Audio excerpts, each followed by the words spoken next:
Sledi drugi del novosti v knjižničarstvu.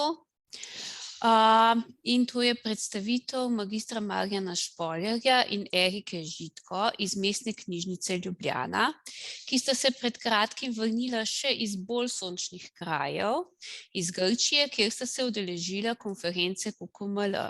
Erika, Marjan. Živjo. Super, ste skupaj. Se sliša? Ja, tako je. Predajam vama besedo, vidimo vaju, slišimo vaju in vidimo prezentacijo. Srečno. Odlično. Hvala. Ja, lep pozdrav vsem. Ja, iz sončnih krajev so se vrnila, ja. Grki so rekli, da je cela zima na Kreti bila zelo sončna, ampak tisti teden, ko je po konferencah QQML bila, je pa dežvarsko, vsak dan pomagam. Ja, toliko o dežju in sončnih krajih. Ja, hvala za BDS-ju, ki nam je omogočil, da so se udeležila te konference, ki je bila že 15. po vrsti. In sicer, kar rečem 15. po vrsti, takole so konference v vseh teh letih bile. Vmes je bilo tudi virtualno okolje. Zdaj spodoma tale logo, neke vrste logo, ki je bil kot maskot oziroma zaščitno znamenje tele konference. Tele delfini so iz Knossosa, kamor nisva šla, zato ker nisva špricali predavanj, ampak so pač čas bila lepo na konferenci. Toliko o tem. Skratka, graf, ki ga vidimo, kaže, kako se je gibalo število udeležencev te konference in je dejansko do teh zadnjih letih, kar je konferenca tudi se preselila zaradi covida v virtualno okolje in potem po covidno obdobje s tem hibridnim pristopom je pač zaznamoval tudi obisk. Hibridni pristop, kot sem rekel, ima svoje pozitivne pa svoje negativne lastnosti. Zdaj, pri nas imamo to zelo jasno, tako kot je Damjana na začetku povedala, kaj nekdo naredi s kamero, na kakšen način, kaj ne naredi z mikrofonom. Tam so s tem imeli precej težav, glede na to, da so se prijavljali na konferenco ljudje z zelo različnih časovnih pasov. Eni so bili še ob kavi, drugi pa že ob večerji. In je tudi to verjetno tisto posledico, da je kdo ali namenoma ali po nesreči ali ni bil sploh pozoren, prižgal kakšen mikrofon in potem je govorec imel predstavitev, ampak vmes se je zgodilo, da je potem se slišali glasovi iz ozadja, ampak potem so to kar hitro se je da nekako urediti. Zdaj, vsebine te konference, ki se ukvarja, kjer je ta glavna tema kvalitativne in kvantitativne metodologije v knjižnicah, so vse te, pravzaprav tukaj so nanizane ključne besede, kaj pravzaprav konferenca kot konferenca oziroma QQML nasploh pomeni. Ukvarja se z meritvami, raziskavami, metodologijami, dejavnostmi, so stvari, ki so za vse, za različne knjižnice, pa ne samo za knjižnice, je tudi za akademsko okolje, ker gre za raziskave. Skratka, vse tisto, čemer se QQML ukvarja. Tukaj je kar nekaj besed, čisto preveč za en slajd skoraj, ampak to je 19 vsebinskih sklopov, kjer kaj vse je pravzaprav na tej naši konferenci letos bilo. Namreč predavanja so bila znotraj teh sklopov nekako umeščena in glavna tema je bila pa pravzaprav to knjižnice temelj demokracije, kaj knjižnice povemo, imamo zapovedati na tem področju. Zdaj, kot sem rekel, osrednja tema QQML letošnjega leta je bila kot knjižnica, kot spodbujevalka demokracije in aktivnega državljanstva. Bilo je 5 plenarnih predavanj in 93 predstavitev. Nekatere od teh predstavitev so bile realizirane že pred samo konferenco, se pravi, so bile posnete, nekatere so bile v živo online in nekatere so bile na Kreti, se pravi, na fakulteti, kjer nas je gostila. Bile so še 3 delavnice in pa 10 predstavitev plakatov. Zbornik povezav, to je takale knjigica, v taki obliki ima vsaka konferenca podane abstrakte, je tudi letos izšel in je v e-obliki, v PDF-ju je dostopen na tej spletni strani, ki jo vidite na zaslonu. In fotoutring iz celotne, tako vsega pomalem, zdaj spodaj je razgled iz fakultete, ki nas je gostila. Jaz sem imel asociacijo, da zgleda vse skupaj Beirut, ampak ni tako. Tako da levo zgoraj je predavalnica, kjer ena od obeh predavalnic, kjer so potekale predstavitve. Na desni strani je kolegica Erika, ki ima svojo predstavitev. Zelo simptomatičen je pa tiste The Research Problem, kar se je zgodilo v tem primeru Kitajcem, ampak niso bili izjema, zato ker so izbrali neke ta prave fonte za svojo predstavitev, ampak prikazuje ratalo to, kar vidite tukaj na tej fotki. Za njimi so prišli Američani, pa se jim je zgodilo isto, tako da ni to stvar Kitajcev ali ne Kitajcev, ampak stvar tehnike in nekih fontov. In dva z Eriko sva bila pripravljena, kaj bo, če nekdo vklopi mikrofon in bo midva morala naprej najino predstavitev peljati in kaj se bo zgodilo, če nama zginejo vse besede, ki jih imamo napisane na najini predstavitvi. Ta fakulteta je zelo odprta, tam na desni strani vidite enega kužka, ki je malo prej prišel iz ene od predavalnic skupaj s študenti in je pač zamenjal pozicijo, kjer se je uvedel. To je hudo težko študirati. Zdaj, če pogledamo udeležence, poleg, pustimo kužka, ki je bil na predavanjih, ne na naših, ampak na predavanjih od študentov, je bilo 58 prijavljenih oziroma udeležencev je bilo po predavalnicah in 92 online. Tako da to je neka ocena, ki jo je organizator dal. Bili smo iz 46 držav in ciljna publika so pa dejansko ne samo knjižničarji, ampak tudi gre za zelo širok spekter različnih profilov, ki so bili prisotni.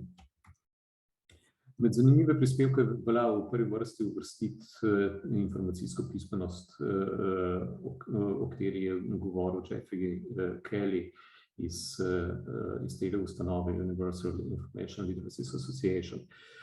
Zanimivo predstavitev, zdaj s temi predstavitvami se ne bi preveč časa zgubljali. Skratka, bile so predstavitve z različnih koncev sveta. Nekatere so se ukvarjale z zelo specifičnimi zadevami, nekatere so bile bolj široko zastavljene. Šlo pa je v glavnem, večina teh predstavitev je bila zelo tako fokusirana na neko fazo raziskave, ki so jo potem predstavili. Seveda, Slovenija je imela kar močen pečat na tej konferenci. Poleg tega, da kolegica Petuša sodeluje v strokovnem odboru, je imela tudi predstavitev, naslov je tam gor. Potem kolegice iz NUK ste imeli predstavitev, jo imate tudi danes, pa skupina iz fakultete, sodelka za bibliotekarstvo, kjer je šlo za mednarodno sodelovanje, se pravi tudi za kolege z Hrvaške, ki so potem predstavili njihovo skupno delo in to primerjavo med Slovenijo in Hrvaško. Seveda najna predstavitev spletne aplikacije in pa omenjena je bila tudi Ljudska univerza v Žalcu, ki sodeluje kot partner v projektu, ki ga sicer vodi knjižnica iz Beograda. Zdaj, v nadaljevanju bo pa Erika predstavila aplikacijo. Hvala, Marjan. V bistvu to je del najine predstavitve iz konference, jaz bom malce v krajšani verziji predstavila kot novost, ki smo jo vpeljali v Mestni knjižnici Ljubljana. Pri nas letno organiziramo približno 3500 dogodkov za različne skupine uporabnikov. Dejavnosti potekajo v 35 knjižnicah in organizirajo jih različni zaposleni, od prirediteljev, informatorjev, zaposlenih v skupnih službah. Te dejavnosti načrtujemo, spremljamo in o njih poročamo financerjem, v našem primeru Mestne občine Ljubljana in strokovni javnosti, na primer LUK. Jih tudi redno promoviramo v napovedniku MKL in koledarju dogodkov na spletni strani. To je bila ocena letna pred pandemijo. Po pandemiji je za okoli 1000 dogodkov padla ocena, se pravi, zdaj lani smo zabeležili 2630, ampak to je še vedno velika količina podatkov, s katerimi operiramo, ko izvajamo dogodke. Se pravi, dobro planiranje in zbiranje podatkov o dogodkih v takem obsegu prinese ogromno količino podatkov, ki jih je treba ustrezno zbirati, če želimo jih uporabiti za naprej v namen promocije, kakor tudi za nadaljnje analize in pripravo poročil. V preteklosti smo več let zapored te podatke zbirali v Excelovih tabelah, v Wordovih dokumentih, ki smo hranili v skupnih mapah, pri tem pa zaznavali številne pomanjkljivosti. Zdaj bom izpostavila samo najbolj pogoste. Na primer, nepreglednost. Ti podatki so se zbirali ločeno v posameznih tabelah, ločeno za prireditve, ločeno za izobraževanja, potem za otroke, za odrasle, spet ločeno in tudi po lokacijah. Prihajalo je do nepopolnega zbiranja podatkov, skratka, zaposleni so pozabili pisati kakšen podatek, Excel na to posebej opozori. Bilo je tudi neenotno, pomanjkljivo vnašanje, imeli smo dogodke objavljene na spletni strani ali po napovedniku, njih bilo po zbirniku, ki bi šlo v poročilo. Hkrati nismo mogli istočasno uporabljati iste tabele, samo eden je lahko uporabljal en delovni list hkrati in ga spreminjal. Nemogoče je bilo preprečiti brisanje tabel. Vnašalci so po pomoti brisali celotno datoteko ali pristavili kam drugam, delali kopije. Sej v osnovi to ni bila taka težava, ker imamo backupe in se da vse ponovno restorati, ampak kljub temu so povzročale dodatne zmede. Ob koncu leta smo potem te podatke želeli za pripravo poročila in je bilo treba vsako leto potem ročno zaklepanje tabel, kar je spet prineslo ogromno nekega časa nepotrebnega oziroma. Samo za pregled in vseh podatkov vnesenih in pripravo za poročilo, samo za dogodke, je bil potreben pregled 72 tabel s 304 delovnimi listi. In za ta del poročila smo 3 do 4 zaposleni porabili od 1 do 2 tedna. Hkrati se nam zdi škoda, da imamo tak nabor podatkov, pa jih ne moremo enostavno analizirati. Tako da smo potem še kopici drugih problemov, tudi recimo bilo je veliko podvojenega dela, so se zbirali podatki za poročilo na enem mestu, podatki za napoved na drugem in potem za spet na tretjem.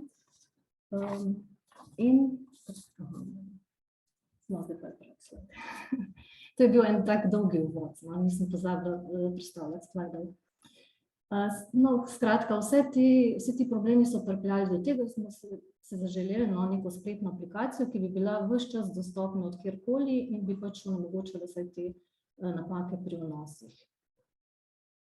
Tega smo se lotili v času pandemije in sicer kar 1 leto je trajalo, da smo pripravili nek osnovni dokument oziroma elaborat za vzpostavitev te aplikacije. Ker je bilo to med pandemijo, so vsa srečanja potekala prek Zoom srečanj, zabeležili smo 86 srečanj v trajanju od 1 do 6 ure.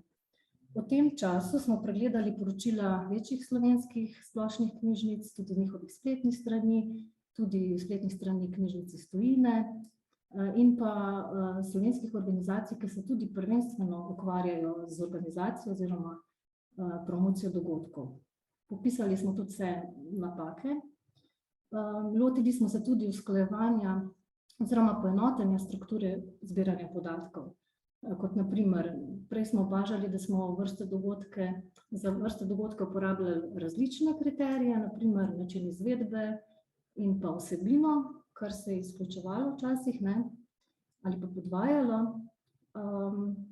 Ali pa, na primer, mešali smo starostne strukture pa ciljne strukture. V tem dokumentu smo to vse lepo zanalizirali, poenotili in v nadaljevanju tudi popisali vse, kar smo želeli, da nam aplikacija nudi, vse funkcije, ki jih nam mora zadostiti. Programiranje je trajalo 3 mesece, nato je sledil 1 mesec testiranja v testni bazi. In v tem času smo odpravljali napake, take čisto v ozadju, seštevke te zadeve. In nato je sledilo celo leto. V času testiranja smo še vedno imeli vzporedni sistem zbiranja podatkov, potem smo pa z januarjem začeli samo zbiranje na podlagi te aplikacije in ga še vedno nekako obravnavali kot testno obdobje, ker takrat so imeli pa tudi prav vsi možnost podati, sicer že prej, ampak tukaj, ko je šlo pa zdaj v realnem okolju, za uporabo se pa tudi lažje videli, kakšne nadgradnje so potrebne za aplikacijo. Tako da v tem letu je potem aplikacija dobila en tak čisto nov nivo in zdaj je tudi edini vir za obdelavo teh podatkov in zbiranje. Ker na trgu ni bilo takih aplikacij, pa tudi so kar zelo drage, ali pa če ne imaš neko podjetje, mi pa imamo res ta privilegij, da imamo med kolegi programerja, smo se tega dela lotili z njim. Tukaj je par specifikacij, kaj je on uporabljal pri tem, od programskega jezika, podatkovne baze in teh zadev. Tako da to mogoče kakšna uporabna informacija za koga izmed vas, sicer pa gremo naprej. Kako poteka vnos? Sicer ta aplikacija je dostopna za vse zaposlene, sicer pod uporabniškim imenom in geslom, ki ga tudi sicer uporabljamo za prijavo v službeni računalnik in v delovno okolje. Dostop je na 3 nivojih. Vsi zaposleni imajo možnost pregledovanja teh podatkov, teh nas nekaj nad 200. Potem drugi nivo so uredniki. Ti imajo pravice za vnašanje dogodkov in popravljanje lastnih vnosov, teh je okoli 70, in pa administratorji, ki pa vnašajo in urejajo lahko vse dogodke. Teh je okoli 20. Želeli smo seveda, da so zdaj vsi podatki zbrani na enem mestu in kar v velikem vnos podatkov poteka po več korakih, zato ker je kar velik obseg tega. Zdaj, če vidite pri prvi točki od vrste dogodka, naslova, datuma, trajanja, lokacije, izvajalci, tudi podatki o izvajalcih, tudi vabila dodajamo, fotografije, v bistvu vse, kar se nanaša na ta podatek, na določen dogodek. Damo tudi krajši opis, ki ga uporabimo za napovednik in pa daljši, ki je uporaben za spletno stran, za objavo na spletni strani. Če gre dogodek v objavo, ga je treba jezikovno pregledati. V tem primeru vnašalec označi kvadratek za lekturo, sporočilo z linkom na ta dogodek gre v skupno mapo v elektronski pošti in do katere imajo dostop lektorji, pri nas imamo 2 ali 3. In potem, ko lektor neposredno popravlja besedilo v aplikaciji, je potem tudi tako shranjeno. Ko je zadeva zaključena, vnašalec dobi obvestilo, da je dogodek pregledan. Kadar si dogodek zasluži kakšno posebno medijsko promocijo, se pravi, da je najavljen tudi v lokalnem mediju ali časopisu, v tem primeru vnašalec označi kvadratek za medijsko objavo in oseba za stike z javnostmi dobi sporočilo o tem dogodku in tudi dostop do vseh podatkov glede za objavo. Ko so podatki enkrat vnešeni, imamo možnost takšnega pregleda. Zbirajo se vsi hkrati, vse, kar se zbira, se lahko lista spodaj, imamo tudi določene filtre, kjer lahko sortiramo. Če je dosti vidno, recimo lahko svoje nose, označimo samo virtualne dogodke, potem samo dogodke, ki so za napovednik, domoznanske dogodke posebej označujemo, tako da imamo tudi ta pregled, in pa odpovedani pa nedokončani. Tudi na tem mestu mi upravljamo vse vnose, jih lahko dupliciramo, se pravi kopiramo, da ne ponavljamo vseh teh vnosov. Včasih se določene dogodki sistematično ponavljajo.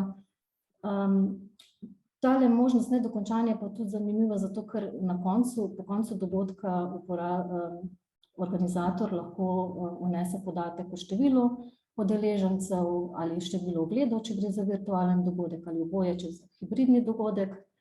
Hkrati lahko poda mnenje oziroma priporočilo za druge, ali za predavatelje, ali za vsebino, ali pa tudi v nasprotni smeri, se razumemo.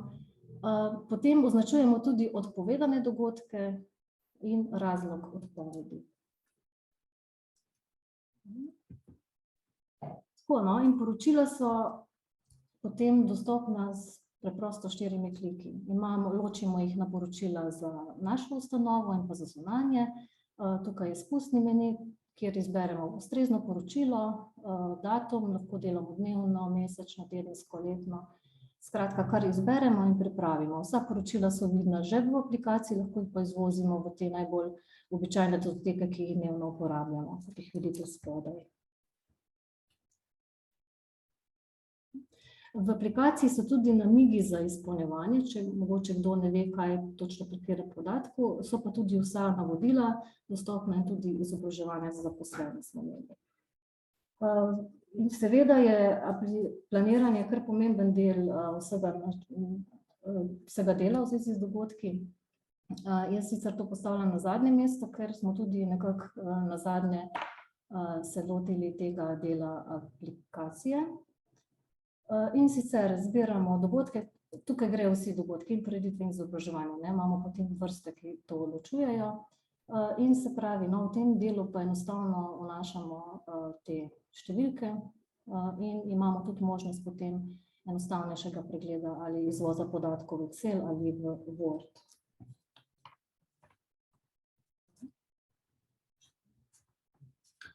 Ja, za konec še to, kaj je pravzaprav kvalitativen prispevek te aplikacije. Gre seveda za podatke, kaj knjižnica počne za skupnost, za neko lokalno okolje, v katerem deluje. Hkrati pa je zbiranje teh podatkov relativno dosti racionalizirano in nekako poenostavljeno, zato v bazi MySQL je vse zelo elegantno dostopno, tako rečem, v formatih, ki jih je prej Erika omenila. Posledično, glede na to, da imamo zelo dobro premišljeno strukturo, se je reduciralo tudi število napak, ker pravzaprav ne želimo, da prihaja do njih in tudi ne prihaja več. Pa seveda tukaj mislim tudi na te razne podvojene podatke, ki so bili v preteklosti. Hkrati so vsi podatki združeni na enem mestu, zelo pregledno in transparentno je vse skupaj, vključno s fotografijami in z vsem tistim, kar je potrebno za objavo ali na spletu ali v mesečniku, se pravi v mesečnem pregledu nekih teh dogodkov, ki jih knjižnica organizira. Hkrati pa uporabljamo to našo aplikacijo tudi kot orodje za načrtovanje in tudi kot iz nje dobimo podatke za poročilo, za financerja oziroma tudi skratka za naša poročila, ki jih produciramo. Aplikacija ima tudi proaktivni učinek. Po eni strani vpliva na razporejanje kadrov, ki je lahko na ta način bolj transparentno, pa tudi na uporabo knjižničnega gradiva. In kar je zelo zanimivo in zelo lepo in je tudi na konferenci zanimalo poslušalce, prilagodljiva je za različne knjižnice. Dobila so kar zelo tak pozitiven odziv okrog, kar zadeva to našo aplikacijo, s tem, da so nekatere stvari trenutno še v povojih oziroma še niti povite, moram reči, ampak so zgolj v smislu neke ideje za tole našo aplikacijo, ki bo imela oznak 3.0, zato ker želimo nekatere stvari posodobiti, nekatere stvari dodati, kdaj, kako bo ta verzija 3.0, je pa drugo vprašanje, seveda. S tem bi zaključil še par fotoutrinkov in res še enkrat hvala ZBDS in seveda tudi Mestni knjižnici Ljubljana, da so nam omogočili udeležbo na tej konferenci. Hvala za posluh. Hvala Marjan in Erika za lep pregled in predstavitev konference in aplikacije Belpris. Se bomo mogli navaditi izgovorjavo. A to aplikacijo boste mogoče tudi kaj ponujali, prodajali, oddajali drugim zainteresiranim knjižnicam? Ste že razmišljali o takem pristopu? Okay. Ja, smo razmišljali, seveda smo razmišljali. Podobna zgodba je tudi kot je aplikacija za beleženje informacij. Zdaj ta aplikacija Belpris pomeni beleženje, prireditev in izobraževanja. Ima tak lep ime in je dejansko je zelo prilagodljiva. In to je pravzaprav bila tudi ideja pri snovanju te aplikacije, da ne samo, da ima Mestna knjižnica nekaj od tega, ampak da imajo tudi druge knjižnice nekaj od tega. Seveda, vsaka knjižnica bi potem v tem primeru lahko postavila neka svoje poimenovanja, ki so zanjo karakteristična. Zadeva se da seveda dograditi, pregraditi, spremeniti. Tukaj mislim, da ne bi smel biti težav, res pa je, da naš programer verjetno ne bi bil vesel, če bi mogel za drugo knjižnico čisto nov pisati program, aplikacijo.